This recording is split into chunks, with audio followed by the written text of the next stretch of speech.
As the king of the Hollow Earth, even Kong had a day when he was chased by dogs. These weren't ordinary dogs. Each one was almost the size of Kong. They banded together, bullying him. Kong couldn't stand against them. He had to leap over a steep cliff. But these wolves were relentless in their pursuit of prey. Kong ran, glancing back every few steps, only to find another sheer cliff ahead. With no escape route, he was surrounded by the pack. One giant wolf couldn't hold back any longer, and lunged at the tempting meal. Unexpectedly, Kong stepped back, and the wolf fell into a trap Kong had set. Then he lifted a tree trunk tied with vines. The trunk, acting as a trigger, unleashed a torrent of giant rocks from above, killing or wounding most of the wolves. Kong knew he still couldn't win, so he grabbed a wolf nearby, lifted it above his head and pulled with all his might, breaking the wolf in half. This display of power was enough to scare the remaining wolves into fleeing in panic. Kong looked at his fur, stained green by blood, feeling uncomfortable. Being a clean freak, he immediately went to bathe under a waterfall. After his bath, he grabbed 2 wolves for dinner, but just as he was about to feast, a sharp pain struck. It turned out that even apes could get toothaches.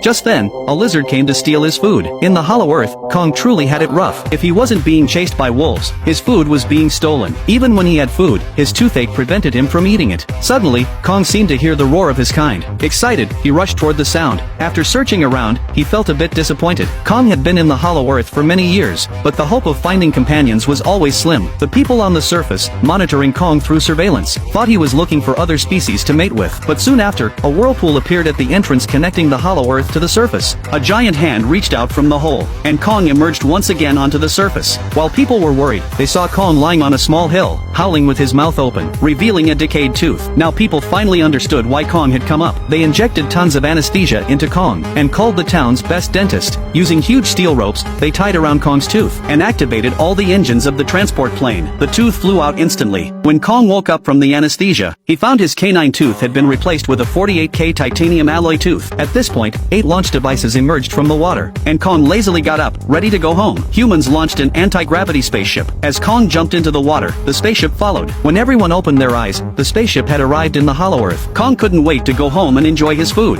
While the people on the ship worried about attacks from lightning birds, they changed the spaceship's color to blend into the new environment successfully. Next, they arrived at Outpost 1 in the Hollow Earth, only to find everything destroyed. Following the tracks, they saw an incredible scene. A giant handprint appeared on the mountain, clearly not Kong's doing, since he was on the surface undergoing treatment during the attack. When Kong returned home, he immediately sensed something was wrong. An unfamiliar scent was in his cave. He moved a boulder to retrieve his hidden battle axe, and followed the scent to a newly opened fissure. Without hesitation, Kong jumped in. After sliding for an unknown amount of time, he finally reached the lower part of the Hollow Earth. Using his axe's light, he saw several ape skulls on the ground. Passing through a waterfall at the cave's mouth, he was met with an endless expanse. At this moment, a giant figure emerged from the mist, slowly approaching Kong.